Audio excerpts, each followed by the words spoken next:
السلام علیکم ورحمۃ اللہ وبرکاتہ۔ قال اللہ تبارک و تعالیٰ فی الکلام المجید والفرقان الحمید فاعوذ باللہ من الشیطان الرجیم بسم اللہ الرحمن الرحیم ان اللہ ملائکۃ یصلون علی النبی یا ایھا الذین آمنوا صلوا علیہ وسلموا تسلیما اللهم صل علی محمد وعلى آل محمد كما صليت على ابراہیم وعلى آل ابراہیم انک حمید مجید اللهم بارک علی محمد وعلى آل محمد كما بارکت علی ابراہیم وعلى آل ابراہیم انک حمید مجید رب اشرح لي صدری ویسر لی امری واحلل عقدۃ من لسانی یفقہوا قولی رب زدنی علما۔ آج ہم اللہ کا نام سے شروع کرتے ہیں سورہ الاحقاف۔ یہ سورہ جو ہے سورہ نمبر 46 ہے۔ یہ ہم جو شروع کیے تھے نا حامیم کے نام سے، جو جتنے سورے ہیں 7 صورتیں ہیں، تو اس کا یہ آخری صورت ہے اس حامیم سے شروع ہونے والے جو 7 کا جو سلسلہ تھا۔ اور اس سورے میں 35 آیت ہیں اور 4 رکوع ہیں۔ اس میں 2-3 پوائنٹ جو امپورٹنٹ ہے صرف وہ مینشن کر دیتا ہوں۔ ویسے آپ علماء کے اور اسکالرس کے تفصیل سے اور انٹرنیٹ پہ یوٹیوب میں اس کے اتنے تفصیلات آئیں گے۔ سورہ احقاف اگر آپ دیکھیں گے تو بہت ایک آیت کا ترجمہ اور تفسیر۔ میرا کام صرف یہ ہے کہ کچھ پوائنٹس ادھر سے ادھر سے اس میں سے سورہ سے نکال کر صرف وہ چیزیں آپ کے سامنے بیان کر دینا ہے۔ اس میں 2-3 چیزیں جو امپورٹنٹ ہے وہ بتا دیتا ہوں۔ اس میں ایک تو 40 ایئرس آف ایج کے تعلق سے ایک آیا ہے جو آیت نمبر 15 ہے۔ اس میں نہ صرف 40 ایئرس کا بھی آیا ہے، دوسرے والدین کا مقام بھی آیا ہے۔ والدین کا مقام کتنا اہم ہے اس کی بہت تفصیل ہے۔ اور آیت نمبر 15 آپ دیکھ لیں گے تو اس میں والدین کا مقام اور 40 ایئرس آف ایج رہتی ہے، اس کی ایک دعا بتائی گئی ہے۔ وہ دعا آپ دیکھیں، اس میں بہت تفصیلات ہیں، میں صرف مینشن کر دے رہا ہوں۔ نمبر 1۔ نمبر 2 جو ہے اس میں جنوں کے تعلق سے آیا ہے کہ جن جو ہے حضور اکرم صلی اللہ علیہ وسلم کا کلام سنے ہیں۔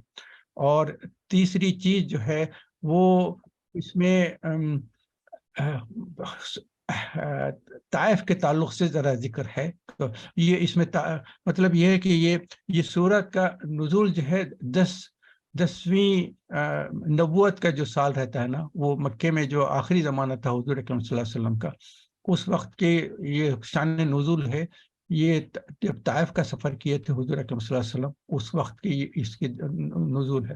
تو اس میں کے جو امپورٹنٹ پوائنٹس ہیں میں صرف پوائنٹس مینشن کر دیتا ہوں، کیونکہ اس میں تفسیر اور زیادہ ڈیٹیلز میں جانے کی ضرورت نہیں۔ احقاف جو ہے حقف کی جمع ہے۔ حقف بولتے ہیں ریت کے جو لمبے لمبے جو ملبے رہتے ہیں نا، آپ دیکھیں پہاڑوں کے جیسے ہو جاتے ہیں۔ ریت جب جمع ہو جاتی ہے ہوا سے تو ایک ایک پہاڑ کی شکل میں بن جاتے ہیں۔ تو یہ جب ریت کے ٹیلے جو بن جاتے ہیں، ان کے جو ایریا ہے اس کو ایک ایک ریت کے ٹیلے کو حقف بولتے ہیں، اور ان کی جو جمع ہے اس کو احقاف بولتے ہیں۔ اور یہ صحرائے عرب کے جو ہے عرب الخالی بلکہ ایک علاقہ ہے، اس میں بولتے ہیں مغربی حصے کا نام ہے، جہاں اب وہ کوئی آبادی نہیں رہتی، وہ صرف ریت کے ٹیلے رہتے ہیں۔ اور وہ پھر ہوا سے ریت کے ٹیلے مختلف قسم کے شکلوں میں آ جاتے ہیں، کبھی ایک جگہ زیادہ بڑے ہو جاتے ہیں، کبھی دوسری جگہ منہ ہو جاتے ہیں۔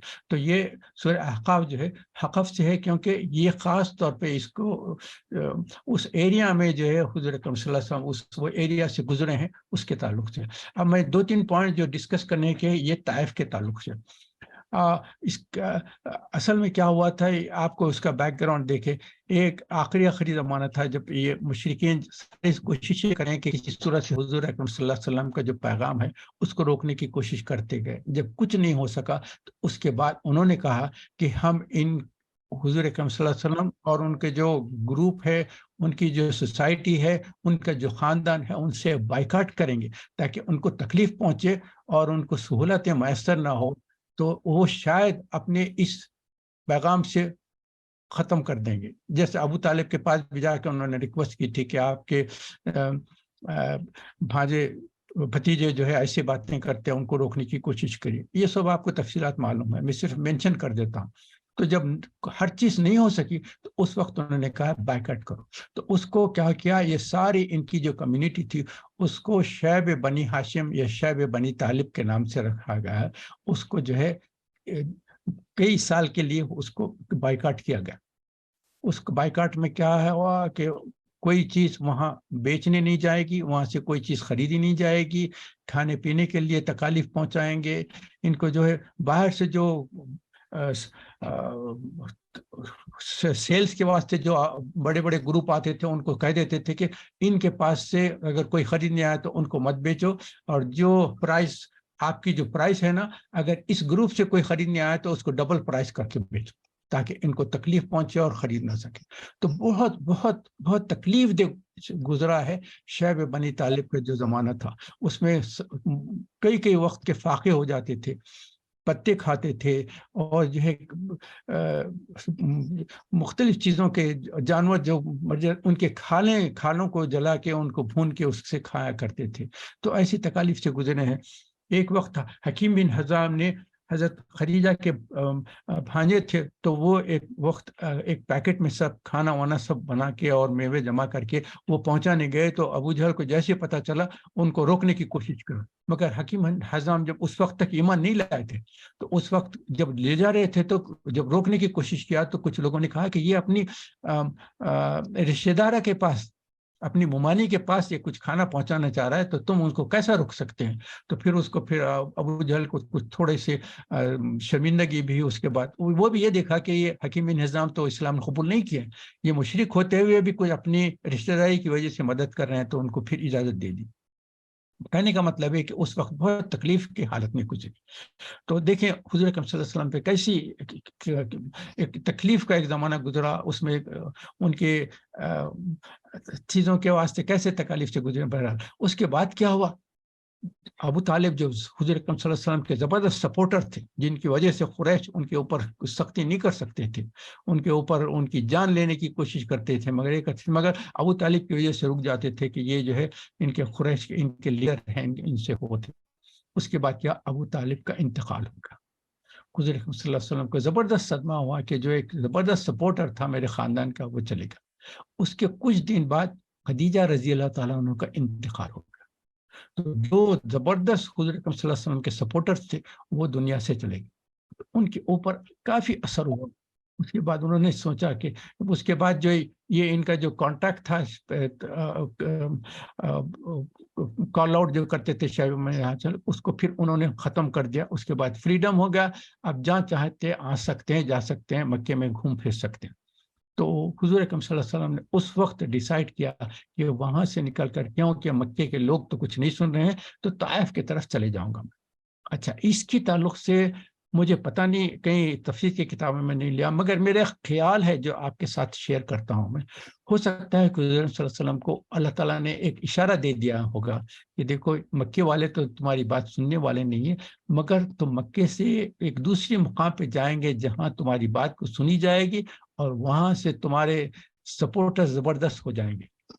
تو وہ جگہ جو تھی وہ مدینہ تھی، مگر حضور صلی اللہ علیہ وسلم کو چونکہ صرف اشارہ ملا تھا، شاید یہ میرا اپنا خیال ہے، ہو سکتا ہے میں غلط ہوں، اللہ معاف کرے اگر غلطی ہو، مگر میں سمجھتا ہوں کہ اگر حضور صلی اللہ علیہ وسلم کو اشارہ ملا ہے تو وہ سوچے ہوں گے کہ مکے سے جو قریب ترین علاقہ ہے وہ طائف، تو وہاں میں جا کر کوشش کرتا ہوں، ہو سکتا ہے کہ طائف کے لوگ اس بات کو قبول کر لیں گے، اگر قبول کر لیں گے تو طائف کی وجہ سے مجھے زبردست سپورٹ ہو جائے گی۔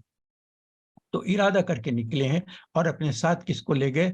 زید بن حارثہ رضی اللہ تعالیٰ۔ زید بن حارثہ رضی اللہ تعالیٰ کی طرف سے تعلق سے میں اس کے پہلے بیان کر چکا ہوں، جو حضور اکرم صلی اللہ علیہ وسلم کے جو ہے پاس غلام تھے، ان کو حضور اکرم صلی اللہ علیہ وسلم نے آزاد کر دیا تھا، مگر وہ ان کے ساتھ ہمیشہ رہتے تھے، تو ان کو لے کر طائف کو گئے۔ یہ طائف جو ہے تقریباً یہ 60 مائلس ہے، مکے سے 60 مائلس ہے۔ وہاں جب گئے تو وہاں کے جو سب سے بڑے لیڈرز تھے پہلے ان کے پاس پہنچے، اس کے علاوہ بھی گروپس تھے، الگ الگ لیڈرز تھے، مگر جو سب سے پہلے کہیں وہ طائف کے جو زبردست، اس کو بنو ثقیف کہتے ہیں، بنو ثقیف کا جو ٹرائب ہے وہ سب سے طاقتور ہے، اور وہاں کا زبردست وہاں کے جو لوگ تھے ان کا وہ گروپ تھا، ان کے پاس پہنچے ہیں۔ وہاں جانے کے بعد جو عمرو بن عمیر نام ہے، وہ ثقفی جو ہے، اس کے 3 بیٹے تھے، اور وہ لوگ 3 زبردست لیڈر تھے اس ٹرائب کے، سب بنو ثقیف کے۔ ان کے نام تھے عبد یعلیل، مسعود اور حبیب۔ ان دونوں کے پاس گئے ہیں، جا کے سلام کرے، اس کے بعد ان کے سامنے دین اسلام کو پیش کیا گیا۔ تو وہ تو سن چکے تھے کہ مکے میں کسی نے دعویٰ کیا ہے نبوت کا، تو مگر وہ ملاقات تو نہیں ہوئی تھی. جب دیکھے کہ ہمارے پاس ہی ہمارے علاقے میں آ گئے اور ہمارے سے بات کر رہے ہیں تو خاموشی سے سنتے رہے.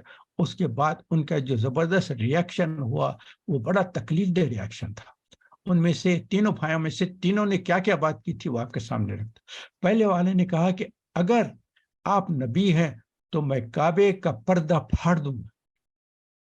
پتا ہے کہ یہ ایسی غلط چیز کیوں ہوگی، نعوذ باللہ. دوسرے نے کہا کہ یا اللہ کو تمہارے سوا اور کوئی نہیں ملا جو جس کو نبوت دے دی. اب یہ دیکھیے دوسرے کا یہ انداز سے جواب ملا. اس کے بعد تیسرا جو تھا اس نے کہا کہ میں تم سے بات نہیں کروں گا، کیونکہ اگر تم سچے نبی ہے اور تمہارے سے بات کرنے کے بعد میں تم کو رد کر دوں گا تو مجھ پر اللہ کا عذاب آئے گا. اور نعوذ باللہ اگر تم جھوٹے نبی ہے تو میں تم سے بات چیت کر کے اپنا وقت کیوں خراب کروں. اس طریقے سے حضور اکرم صلی اللہ علیہ وسلم کو بہت ہی تکلیف دہ احساس ہوا. وہاں سے اتنی زبردست انسلٹنگ بیہیویئر ان کا ہوا. تو حضور نے پھر بھی جو بھی بولنا تھا بولنے کے بعد وہاں سے اٹھ کر زید بن حارثہ کے ساتھ نکل گئے. اس کے بعد 10 دن تک قیام کیے طائف میں، اور مختلف ٹرائب کے جو چھوٹے چھوٹے ٹرائب تھے وہاں کے ہر ایک ٹرائب کے پاس جائے ہیں، ان کے لیڈر سے ملے ہیں اور دین کی تبلیغ کی بات چیت کی ہے. مگر ہر ایک جگہ سے انسلٹنگ بیہیویئر ہوتے گا. اس کے بعد یہ سب نے کہا کہ چلو ہمارا طائف چھوڑ کر نکل جاؤ، go away from here, we don't want you. اس طریقے سے بدتمیزی سے بات چیت کی. اس کے بعد زید بن حارثہ کے ساتھ جب حضور دیکھے کہ کوئی میری بات سننے والا نہیں ہے، 10 دن بھی ختم ہو گئے، تو اس کے بعد نکلے. اب حضور اکرم صلی اللہ علیہ وسلم کو ایک ہی فکر تھی، کیونکہ جب مکہ چھوڑ کے حضور نکل گئے تھے سب مکے والوں کو، قریش کو پتہ چلتا ہے کیا تھا یہ ہمارا علاقہ چھوڑ کے چلے گئے. اب دوبارہ وہاں داخل نہیں ہو سکتے، کیونکہ جب دوبارہ جائیں گے تو وہ جو ہے ایک وداؤٹ اینی پرمیشن جو گئے ہیں تو پھر وہاں انٹر نہیں ہو سکتے، ورنہ وہ لوگ اٹیک کریں گے ان کو، جب کہیں گے کہ جب چھوڑ کے چلے گئے تھے اب کیوں واپس آ رہے ہیں. تو ایک پریشانی یہ بھی تھی. اس کے بعد کیا ہوا، جیسے طائف کے پاس سے نکلنا شروع کیا تو یہ سارے لیڈرز جن سے بات کی تھی سب انہوں نے نہ صرف گالی گلوچ سے تھالیاں بجائے ہیں اور انسلٹنگ کیے ہیں، شور مچائے ہیں. اس کے بعد اپنے جو ینگ بچے رہتے تھے ان کو کہا کہ تم جو کنکریاں پتھریاں رہتے ہیں نا وہ لے کر ان کے اوپر پھینکو تاکہ یہاں سے انسلٹنگ طریقے سے، بدتمیزی کے طریقے سے ان کو نکالو تاکہ پھر دوبارہ یہ طائف میں نہ آئے. تو اس وقت جو ہے ان کے حضور اکرم صلی اللہ علیہ وسلم پر پتھراؤ ہونا شروع ہو گیا، کنکر پھینکتے جا رہے تھے. تو زید بن حارثہ رضی اللہ تعالیٰ عنہ جب دیکھے پیچھے سے پتھر آ رہے ہیں تو پیچھے جا کے کھڑے رہ کے دونوں ہاتھ اٹھا دیے. اس سامنے سے آ رہے ہیں تو سامنے کھڑے رہ گئے. تو جتنا ہو سکتا ہے پتھراؤ اپنے اوپر لینے کی کوشش کی ہے، مگر اس کے باوجود بھی حضور اکرم صلی اللہ علیہ وسلم کے پیروں پہ جو کنکر لگے ہیں، جو شارپ سٹونز لگے ہیں جس سے ان کی جلد کٹی ہے اور خون نکلا ہے، اور خون نکل کے بہنا شروع ہو گیا. تو حضور اکرم صلی اللہ علیہ وسلم اپنے پیر پہ جو خون نکلتا تھا اس کو اپنے ہاتھوں سے ملتے تھے تاکہ بہہ کر نیچے نہ گرے. مگر اس کے باوجود بھی ان کی جو جوتیاں پہنے تھے وہ جوتیوں میں خون جمع ہو گیا. زمین پہ تو گرنے نہیں دیا مگر پیروں کی جو جوتیوں میں جمع ہو گیا. اور زید بن حارثہ ساری کوشش کرتے رہے، وہ دیکھتے بھی رہے کہ حضور اکرم صلی اللہ علیہ وسلم پیروں کو مار دے. اس کے بعد سے واک کرتے ہوئے باہر اتنی دور نکل گئے کہ جب اس کے بعد پتھراؤ ختم ہو گیا وہ لوگ تالیاں پیٹتے شور مچاتے وہاں سے نکل گئے کہ ہم نے ان کو طائف سے واپس کر دیا ہے، پھر دوبارہ داخل گئے. حضور اکرم صلی اللہ علیہ وسلم وہاں سے نکلے ہیں. نکلنے کے بعد کچھ دور گئے، جانے کے بعد جو ہے ایک باغ ہے جس کا عتبہ اور شیبہ جو ہے بنی ربیعہ کے جو بیٹے تھے وہ مکے کے بھی تھے مگر طائف میں بھی جو ان کا باغات رہتے تھے. جیسے ہمارے پاس بھی رہتے ہیں نا لوگ، ایک علاقے میں رہتے ہیں دوسرے علاقے میں بھی جائیداد وغیرہ خرید لیتے ہیں، تو وہ مکے کے جو پیسے والے تھے وہ وہاں خرید لیے تھے باغ، تو اس باغ میں جا کر ٹھہرے ہیں. وہاں جانے کے بعد بیٹھے ہیں اور وہ کچھ دیوار کے ساتھ لگ گئے تو انہوں نے دیکھا کہ ارے یہ تو ہمارے مکے کا شخص ہے. خود اکرم صلی اللہ علیہ وسلم کو جانتے بھی تھے، ایمان تو نہیں لائے تھے مگر مخالفین میں تھے. مگر جب دیکھے کہ ان کے ساتھ ایسے قسم کا برتاؤ ہوا تو ان کو تھوڑی سی ہمدردی اور شرمندگی بھی ہوئی. تو انہوں نے کیا کرا، دیکھے کہ وہ ان کے باغ کے دیوار کے پاس ٹیک لگا کر بیٹھ گئے ہیں، تو ان کے پاس ایک غلام تھا ان کا نام تھا عداس۔ یہ جو ہے اس وقت کے کرسچن جو کرسچینٹی تھی اس کے فالوور تھے۔ ان سے انہوں نے کہا کہ عداس جا کر تھوڑے سے ان کو ایک کھجور تھے یا گریپس تھے یا کوئی چیز تھی جو کھانے کی تھی، وہ لے جا کر دو، یہ بہت پریشان حال اور تھکے اور بھوکے نظر آ رہے ہیں۔ تو وہ لے کر گئے، نزدیک جانے کے بعد ان کے حضور صلی اللہ علیہ وسلم کے پاس عداس نے کچھ پیش کیا، جو فروٹ تھے، جو میوہ تھا، تو حضور نے شاید ایک کھجور تھا یا ایک گریپ تھا، وہ لیے، اس کو ہاتھ صاف کیا، اس کے بعد بسم اللہ الرحمن الرحیم کہہ کے منہ میں ڈالے۔ عداس کو بہت اچنبھا ہوا، انہوں نے کہا کہ اس علاقے میں یہ چیز کوئی نہیں کہتا، بسم اللہ الرحمن الرحیم، اللہ کا نام لے کر ایسا کوئی نہیں کھاتا۔ تو جو انہوں نے ایسا کیا تو حضور نے پوچھا کہ تم کون ہو، تم کس علاقے سے ہے، تم کس مذہب کے فالوور ہیں؟ انہوں نے کہا کہ میرا نام عداس ہے۔ انہوں نے کہا کہ کہاں سے ہے تم؟ وہ بتایا کہ کرسچن۔ کہا کہ تم کہاں سے ہیں؟ تو انہوں نے کہا کہ میں نینوا کا رہنے والا ہوں۔ تو حضور اکرم صلی اللہ علیہ وسلم نے کہا کہ نینوا، وہاں تو میرے بھائی یونس بن متی جو ہے وہاں کے ہیں۔ انہوں نے کہا، عداس نے کہا کہ آپ یونس بن متی کو جانتے ہیں؟ انہوں نے کہا کیوں نہیں جانوں گا، وہ تو میرے بھائی، میرے نبی ہیں، ہم نبی جو ہے ایک دوسرے کے بھائی ہوتے۔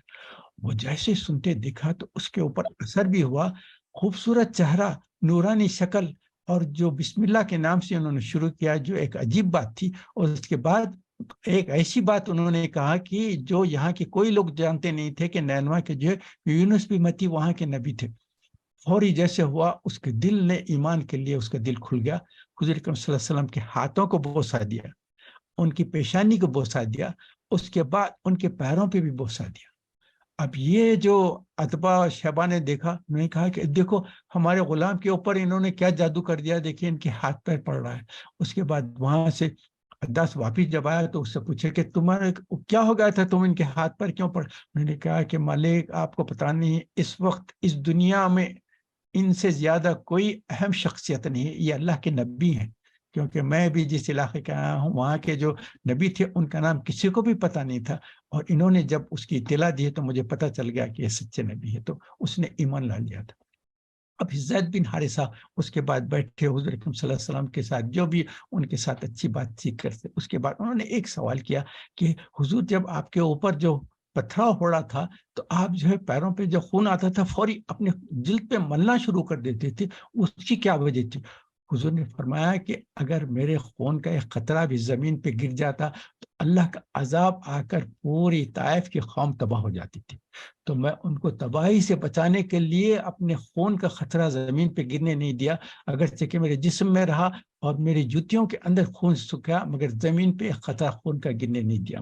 تو سبحان اللہ، اس کے بعد حضور اکرم صلی اللہ علیہ وسلم وہاں سے نکلے ہیں، نکل کر جو ہے وہ یہ جو احقاف کا جو علاقہ بتاتا رہے، یہ اس علاقے میں گئے ہیں۔ وہاں جانے کے بعد حضور اکرم صلی اللہ علیہ وسلم وہاں بھی تھوڑی دیر کے لیے آرام ہوئے، فوری دیکھے تو اوپر سے ایک کلاؤڈ نظر آیا، جب نظر اوپر کر کے دیکھیں تو جبرائیل علیہ السلام نظر آئے، وہ اپنے ساتھ پہاڑوں کا جو فرشتہ تھا اس کو لے کر آئے۔ انہوں نے کہا کہ طائف جو ہے دو پہاڑوں کے درمیان ہے، اور میں اس فرشتے کو لے کر آیا ہوں، اگر آپ صرف ہاں کہہ دیں تو یہ فرشتہ ان دونوں پہاڑوں کو ملا کر پوری طائف کی جو آبادی اس کو کچل کے ختم کر دیں گے، تباہ و برباد ہو جائے گی۔ حضور اکرم صلی اللہ علیہ وسلم نے کہا کہ نہیں، مجھے یہ نہیں چاہیے کہ ان کی تباہی ہو، میں تو سوچتا ہوں کہ یہ لوگ اگر ایمان نہیں لائے تو ان کی اولاد میں سے کوئی ایمان لائے گی، تو وہی اس کے تعلق سے میں سوچتا ہوں کہ یہ نہ لائیں گے تو ان کی اولاد۔ تو حضور اکرم صلی اللہ علیہ وسلم کا یہ کتنا زبردست رحم کرم احسان اور سرفرازی ہے طائف والوں کے لیے کہ ان کو تباہی سے بچا دیا۔ اس کی وجہ سے کیا ہوا، آپ کو نام معلوم ہوگا، محمد بن قاسم جو انڈیا میں آئے تھے، جن کی وجہ سے انڈیا میں اسلام پھیلا ہے، اور وہ جو ہے ثقافی تھے، ان طائف کے جو لوگ تھے ان کے گرینڈ چلڈرن میں ایک تھے محمد بن قاسم، جن کی وجہ سے اسلام جو ہے طائف کے جو بنو ثقیف کے لوگ تھے وہاں سے جو ہے ہندوستان میں اسلام پھیلا ہے. جو حضور اکرم صلی اللہ علیہ وسلم کی رحمت اور عنایت کی وجہ سے وہاں کے جو لوگ بچے ہیں ان میں سے محمد بن قاسم تھے جو لا کر انڈیا میں پہنچائے. تو یہ خاص طور پہ طائف کا معاملہ تھا. اور پھر وہاں جانے کے بعد حضور اکرم صلی اللہ علیہ وسلم نے فجر کی نماز میں تلاوت فرمائی. جیسے ہی تلاوت فرمائے اس وقت جنوں کا ایک گروپ جا رہا تھا, انہوں نے قرآن کو سن کر وہاں ٹھہر کے سننا شروع کر دیا. اس کے بعد جیسے ہی حضور اکرم صلی اللہ علیہ وسلم کی تلاوت سننا شروع کر دی, آپس میں جو بات کر رہے تھے سب کو اشارہ کر کے روکا, کہا کہ stop pin drop silence, listen to what he is saying. اس کے بعد خاموشی سے سنتے رہے. سننے کے بعد اس کا اثر ہوا. انہوں نے کہا کہ یہ جو کلام ہے یہ تو ہم تورات میں موسیٰ علیہ السلام کے زمانے میں جو کلام سنا کرتے تھے اس کلام کے جیسے ہی کلام یہ ہے, تو یہ اللہ کی طرف سے آئی ہے.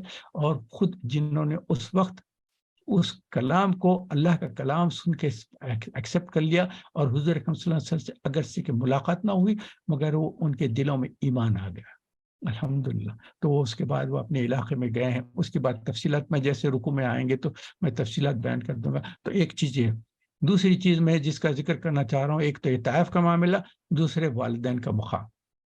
اللہ تعالیٰ جو ہے آیت نمبر 15 میں والدین کا مقام بتاتا ہے کہ والدین کا اتنا زبردست مقام ہے, ان کی اہمیت کا احترام کرو, ان کی فرما برداری کرو, ان کے ساتھ حسن سلوک کرو, ان کے ساتھ بدتمیزی نہ کرو. ان کو جیسا کہ سورہ اسراء میں پڑھ چکے ہیں, اور جو آپ کو پتہ ہے نا, اعوذ باللہ من الشیطان الرجیم بسم اللہ الرحمن الرحیم وَقَضَىٰ رَبُّكَ أَلَّا تَعْبُدُوا إِلَّا إِيَّاهُ وَبِالْوَالِدَيْنِ إِحْسَانًا. اللہ تعالیٰ بتائیں کہ ایک تو کام یہ ہے کہ شرک مت کرو, میری تو اوبیڈینس کرو. اس کے ساتھ نیکسٹ کس کا پوزیشن ہے؟ میرے بعد پوزیشن ہے تمہارے والدین کا. ان کے ساتھ بھی جو ہے احسان کا معاملہ کرو. اور ربی ارحمہما کما ربیانی صغیرہ, ایسا کہو تم کہ اپنے والدین کے تعلق سے دعا کرتے رہو اللہ تعالیٰ سے کہ جیسا انہوں نے میری پرورش کی ہے, اللہ تعالیٰ ان پر اپنی رحمت برکت نازل فرمائے. اور خاص طور پر ایک لفظ استعمال ہوا, اف بھی مت کہو اپنے والدین. ان کے ساتھ بدتمیزی کی بات کرنا تو بڑی بات ہے, صرف اف بھی کہنے کی اجازت نہیں ہے. تو کتنا بڑا مقام ہے. اور پھر والدہ کا مقام والد سے 3 درجے اعلیٰ ہے. یہ آپ کو حدیث کی کتاب میں معلوم ہوگا. جب کسی نے پوچھا تھا کہ میرے اوپر میرے والدین میں سے کس کا مقام زیادہ ہے, تو حضور نے فرمایا کہ تمہاری والدہ. اس کے بعد انہوں نے کہا اس کے بعد کس کا؟ حضور نے فرمایا تمہاری والدہ. اس کے بعد کس کا؟ حضور نے فرمایا اس کی والدہ. چوتھی مرتبہ جب کہا ہے تو اس وقت کہا کہ تمہارے والد کا ہے. اس میں آپ کو یہ آئے جو نمبر 15 پڑھیں گے نا, اس میں پتہ چل جائے گا والدہ کا مقام 3 درجے ہے. والدہ ہی ایک جگہ آیا ہے, وضعتہ آیا ہے, حملہ, یہ 3 چیزیں والدہ کے لیے استعمال کیے گئے ہیں, تو اس لیے 3 درجے ان کا والدہ کا مقام اتنا اہم ہے. تو صرف یہ پوائنٹ آپ کو. اور پھر جب 40 سال کی عمر ہو جاتی ہے تو خاص دعا بتائی گئی ہے کہ وہ 40 سال کی دعا کرنے کے لیے خاص طور پہ یاد رکھیں. اور یہ دعا ہم اس سے پہلے بھی ہم آپ کو پتہ ہے نا, سلیمان علیہ السلام کے تعلق سے بھی ہم ایک دعا پڑھے ہیں, اس سے ملتی جلتی ہے. سلیمان علیہ السلام کے سورہ جو ہے سورہ نمبر 27 جو ہم نے کیا تھا, اس کی آیت نمبر 19 ہے, اعوذ باللہ من الشیطان الرجیم بسم اللہ الرحمن الرحیم وقال ربی اوزعنی ان اشکر نعمتک التی انعمت علی وعلی والدی وان اعمل صالحا ترضاہ وادخلنی برحمتک فی عبادک الصالحین. اے اللہ, اے میرے رب, مجھے توفیق دے کہ میں آپ کے احسانات کا شکر ادا کروں جو آپ نے مجھ پر اور میرے والدین پر کیا, اور مجھ سے نیک اعمال یعنی عمل صالح کرنے کی توفیق دیجیے, اور وہ اعمال جن سے آپ راضی ہوتے ہیں, اور اپنی رحمت کے طفیل مجھے اپنے نیک بندوں میں شامل فرما دیے. یہ تو جو تھی, یہ بھی نمبر 15 میں دیکھیں گے تو والدین کے تعلق سے بھی ہے. اور اپنی 40 سال کی عمر ہونے کے اوپر اللہ تعالیٰ کا شکر ادا کرتے ہیں. تو یہ خاص طور پہ یاد کرنے کی کوشش کریں انشاءاللہ تعالیٰ.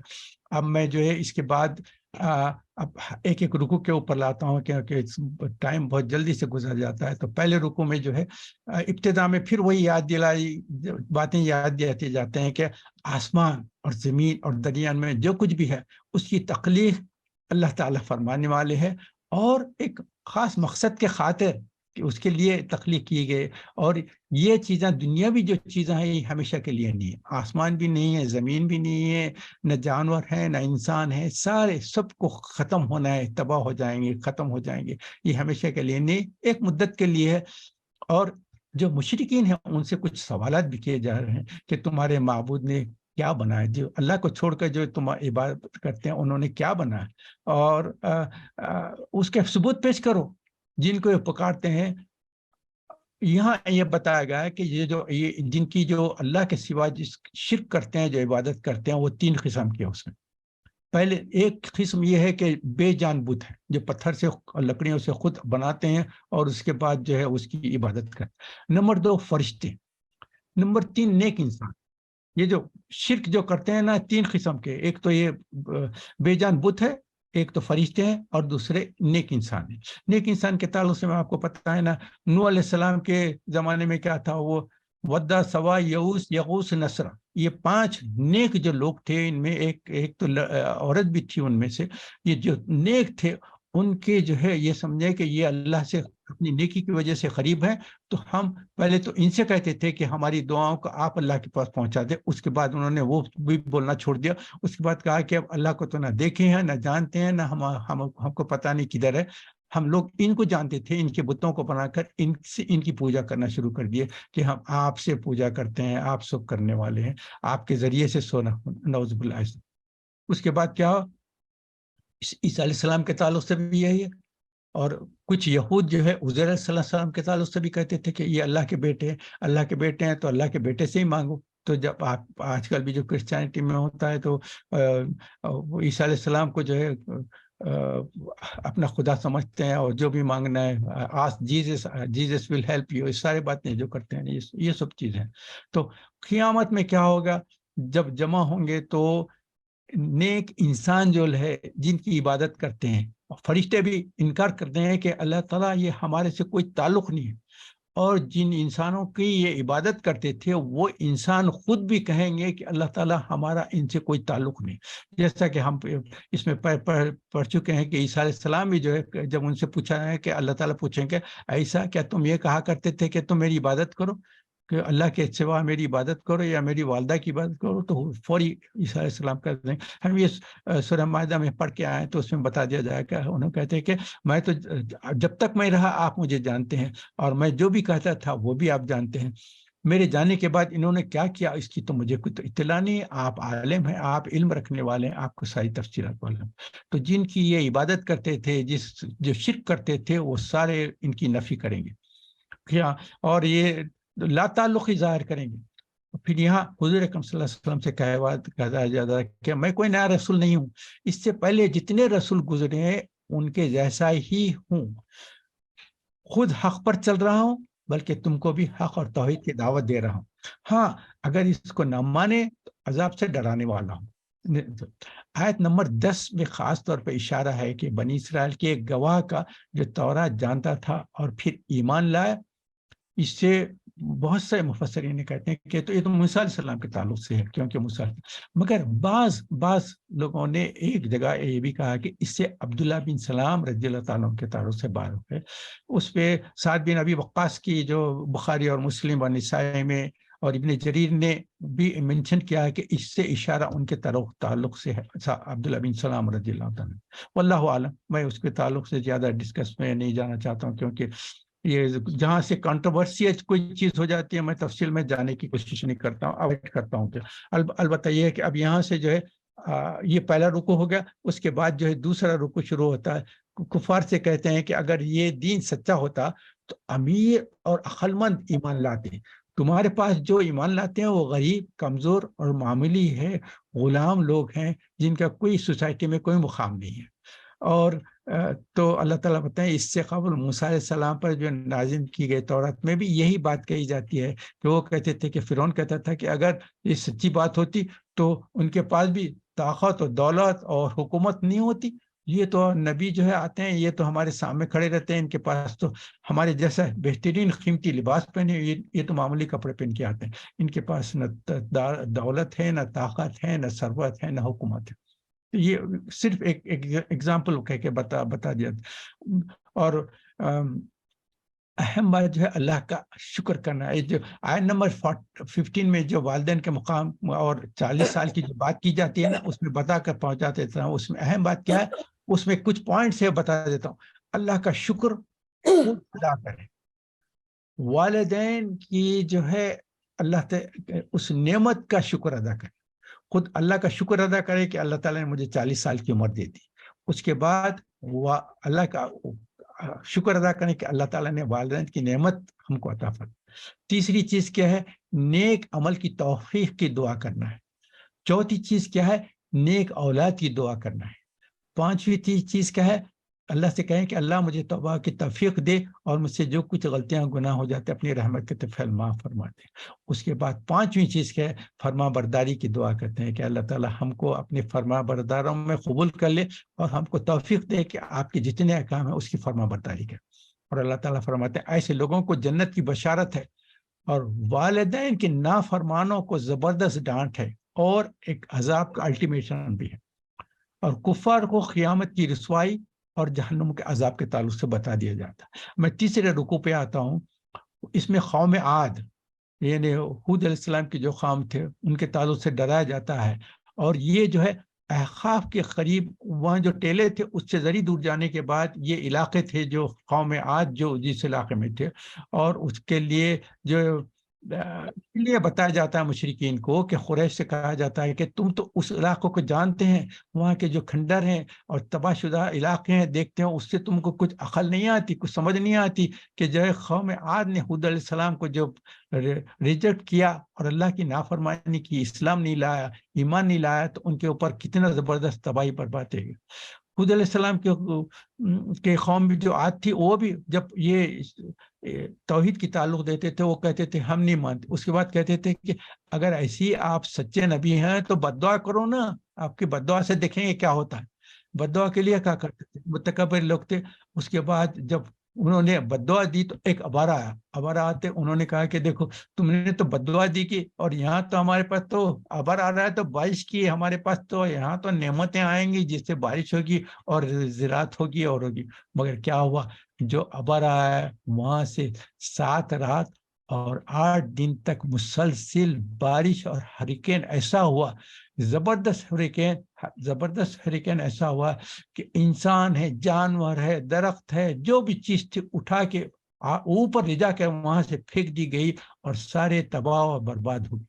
اللہ تعالیٰ سے حفاظت فرمائے. تو تیسرے رکوع میں یہ بات بتا دی جاتی ہے مشرکین مکہ کو کہ تم جس علاقے سے گزرتے ہوئے دیکھتے ہیں کہ تباہی شدہ علاقے ہیں، وہاں جو ہے تم کو معلوم ہی تھا قوم عاد تھی اور ان کے اوپر عذاب کیا ہوا ہے اپنے نبی کی نافرمانی کرنے کی وجہ سے.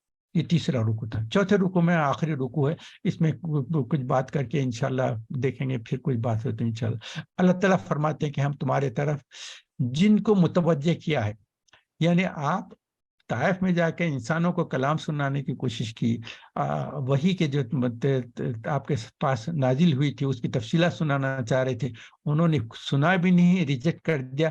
دیکھو ہم اپنی قدرت سے تمہارے طرف جنوں کو بھیجتے ہیں جو متوجہ ہوں گے اور تم جو کلام پڑھ رہے ہیں اس کو سنیں گے اور اس سے استفادہ حاصل کریں گے. تو اب جنوں کو بھیجا گیا اور وہ خاموشی سے سننے رہے. جب دوسرے جن بات کرنے کی کوشش کرتے تھے ان سے کہتے تھے خاموش رہے کہ خاموشی سے سنتے رہو. حضور صلی اللہ علیہ وسلم کو ان کے جنوں کے آنے کی اطلاع بھی نہیں ہوئی، نہ علم ہوا نہ احساس ہوا. بعد میں اللہ تعالیٰ اطلاع دیتے ہیں کہ تم نے جب اس وقت تلاوت کی تھی ہم نے جنوں کو بھیجا تھا، تمہارا کلام سنا ہے اور کلام سن سے اس سے فائدہ اٹھا ہے. اور بعد میں اللہ تعالیٰ نے جب اطلاع دی تو معلوم ہوا. اور اسی بات کا ذکر جو جنہوں نے سنا ہے اور اپنے جنوں کے پاس لوگوں کے پاس جا کے اطلاع دیے، یہ سورہ جن میں اس کی تفصیل آئی ہے. یہ جنوں کے تعلق سے صرف قرآن میں 2 صورتیں ہیں جن میں ان کا مینشن کیا گیا، یہ سورہ احقاف ہے اور دوسرا سورہ جن ہے. اور قرآن سننے کا ان پہ زبردست اثر ہوا، خود بھی ایمان لائے. اور پھر سب سے اہم کام کیا کیا انہوں نے جنہوں نے کہ اپنے کو صرف فائدہ ہوا اور سکسیس ہو تو اپنے رشتہ داروں، دوست، احباب، اپنے جاننے والوں کو بھی ان کو بھی فائدہ پہنچانے کی طرف رہنمائی کرنے کی کوشش کی. ہمارے پاس کیا ہوتا ہے اگر ہمارے کو کوئی چیز ایک دم سکسیسفل اور کوئی خاص چیز مل گئی، جیسا کوئی امپورٹنٹ چیز مل رہی ہے اور بہت کم قیمت میں مل رہی ہے یا کچھ ایسا مل رہا ہے تو ہم کیا کرتے ہیں، سیلفش ہو کر کیا کرتے ہیں، صرف اپنا فائدے کی کوشش کرتے ہیں، بھئی دوسروں کو اطلاع کیا ہوں، جو بھی فائدہ ہو سکتا ہے میں کما لوں، کوئی ایسی پراپرٹی آ رہی ہے جو اسپیشل پرائس پہ بک رہی ہے، فوری ہاتھ ڈالو لے لو، اور کوئی چیزیں ایسے موقع مل رہا ہے تو بس اپنی حد تک رکھتے ہیں، ہم کیا کرتے ہیں، سیلفش ہو جاتے ہیں۔ اور ان کا حالت دیکھو، جب دیکھیں کہ سکسیس ہے اور بھلائی مل رہی ہے، تو جنہوں نے جا کر اپنے رشتہ داروں کو، دوست احباب جتنے جاننے والے تھے ان کی طرف رہنمائی کی کوشش کی، اور انہوں نے کہا کہ دیکھو موسیٰ علیہ السلام سے بھی واقف تھے، انہوں نے کہا کہ تورات کو ہم جانتے ہیں، تورات سے بھی واقف ہیں، کہنے لگے کہ موسیٰ علیہ السلام کے کلام کے بعد ہم دوبارہ کلام الہی اور جو عام باتوں میں تمیز کے رکھنے کی طرف اشارہ کرتا ہے وہ ہم سن کر آئے ہیں، اور یہ وہی الہامی کلام ہے جو اگلی کتابوں میں ہے، اور گواہی دیتے ہیں کہ سچا دین ہے، اور یہ سچائی بیان کرتی ہے اور ایک سیدھے راستے کی طرف رہنمائی کرتی ہے۔ قوم کو یاد دلائی، یاد دہانی کرائی کہ یہ سچی بات مان لو، اس کی وجہ سے گناہ بخشے جائیں گے، نمبر 1، اور دردناک عذاب سے نجات ملے گی، نمبر 2۔ آگے اختتام پر پھر یاد دلایا جاتا ہے کہ جو نافرمانی کرتا ہے وہ معاذ اللہ کو تھکا نہیں سکتا، نعوذ باللہ، کوئی اللہ کو تھکا سکتا ہے؟ نہیں، نہ ہی اس سے مقام الہی میں فرق آتا ہے۔ ہم اگر سارے انسان آدم علیہ السلام سے لے کر آخری انسان تک 100% اوبیڈینٹ ہو جائے تو اللہ کا جو مقام ہے ایک بال برابر اونچا نہیں ہو سکتا، اور اگر سارے لوگ آدم علیہ السلام سے لے کر آخری انسان جو ہے سارے اللہ کے نافرمان ہو جائیں تو اللہ کا جو بلند مقام ہے اس مقام سے ایک بال برابر مقام کم ہونے والا نہیں ہے۔ تو ہم جو اللہ کی عبادت کریں گے، نافرمانی کریں گے، تو اس میں ہمارا فائدہ یا نقصان ہے، اللہ کے تعلق سے کچھ بھی نہیں۔ ہم یہ سمجھتے ہیں نا کہ کبھی ارے نماز پڑھنا ہے تو کیا، نعوذ باللہ، اللہ کو تو ہماری نماز کی ضرورت ہے، ہماری عبادت کی ضرورت ہے، قرآن پڑھنے کی ضرورت ہے، نہیں، اس سے ہمارا فائدہ ہو رہا ہے، ہم اللہ کو صرف راضی کرنے کے لیے کر رہے ہیں، مگر ہماری عبادت سے اللہ کا کوئی پوزیشن اونچا کرنے والے نہیں ہیں، ہمارا پوزیشن اچھا ہونے والا ہے۔ تو یہ اسی طرح، تو یہ خاص طور پہ یہ بتا دینا چاہ رہا تھا کہ، اور اللہ کا نعوذ باللہ کوئی خسارہ نقصان نہیں ہوگا، خاص طور پہ اب یہ لوگ کیا ہوگا جب آخرے میں جو نافرمان ہیں، مشرکین ہیں، جو حضور اکرم صلی اللہ علیہ وسلم کو ریجیکٹ کیے ہیں، جب آخر میں جب قیامت ہو جائے گی، جب آگ دیکھیں گے، تو جب قسم کھا کر کہیں گے کہ جو عذاب سے ہم کو ڈرایا جاتا تھا بالکل سچ ہے، لیکن اس وقت کا یقین اور اقرار بیکار ہے۔ اب اللہ تعالیٰ فرماتے ہیں اب چکھو عذاب، اللہم احفظنا، جب بھی عذاب کی آیتیں پڑھیں گے، سنیں گے نا، تو فوری اللہ کی پناہ میں آ جاؤ، اللہم احفظنا، اللہم احفظنا، اللہ ہماری حفاظت فرمائے دے اس عذاب سے۔ آخری آیت میں بات ختم کرنے کے بعد بتا تو آخری آیت میں تسکین دی جا رہی ہے کہ اے میرے پیارے نبی صبر کریں، جیسا کہ اولو العزم رسولوں کا معاملہ ہے۔ اولو العزم کا لفظ آیا ہے تو میں آپ کو صرف بتا دوں، اولو العزم رسول 5 ہیں۔ 5 کون ہے؟ نوح علیہ السلام ہے، ابراہیم علیہ السلام ہے، موسیٰ علیہ السلام ہے، عیسیٰ علیہ السلام ہے، اور حضور اکرم صلی اللہ علیہ وسلم۔ یہ 5 ہے، نوح علیہ السلام، ابراہیم علیہ السلام، موسیٰ علیہ السلام، عیسیٰ علیہ السلام، اور حضور اکرم صلی اللہ علیہ وسلم۔ یہ 5 نبیوں کو اولو العزم رسول کہتے ہیں۔ تو اللہ تعالیٰ فرماتے ہیں کہ آپ صبر کریں جیسا کہ اولو العزم پیغمبر صبر کیا کرتے آئے ہیں، اور آپ تسکین دے رہے ہیں کہ جلدی نہ کریں، یہ لوگ نافرمانی کر رہے ہیں، آپ کے تعلق سے اتنے انسلٹنگ بیہیویئر کر رہے ہیں، تو آپ ان کے لیے کوئی جلدی نہ کریں، صرف صبر اور تسکین سے آپ رہیں۔ جب آخرت کا وقت آگا تو نافرمان اور فاسق جو ہے ہلاک اور برباد ہو جائیں گے، اللہ معاف کرنا۔ تو یہ اس آخری آیت پہ اس کی سورہ ختم ہوتا ہے۔ تو اس میں 2-3 ایک پوائنٹ میں اور بھی بولنا چاہ رہا تھا، میں آپ کے سامنے ذکر کیا عبداللہ بن سلام رضی اللہ تعالیٰ عنہ کے، ان کے تعلق سے میں بتا دیتا ہوں۔ بہت سارے مفسرین نے اس سے جو آیت تھی اس میں صرف موسیٰ علیہ السلام کے تعلق سے کہا گیا، مگر آپ آیت پہ تھوڑا سا غور کریں گے تو اس میں یہ محسوس ہوتا ہے کہ انہوں نے جو ہمارے آیتیں سن کر ایمان لائے، تو ہم انبیاء کو تو ایمان کیسا بتائیں گے کہ جو اللہ کا کلام سن کر ایمان لانے والے، تو انبیاء تو پیدائشی نبی ہوتے ہیں، وہ ایسے نہیں تھے کہ انسان تھا کچھ اچھے نیک اعمال کرنے کی وجہ سے اس کو نبی بنا دیا، نہیں، یہ اللہ تعالیٰ نے ان کی پیدائش سے ان کو نبی پیدا کیے ہیں۔ ایک زمانے میں آنے کے بعد ان کا ظہور نبوت ہوتا ہے،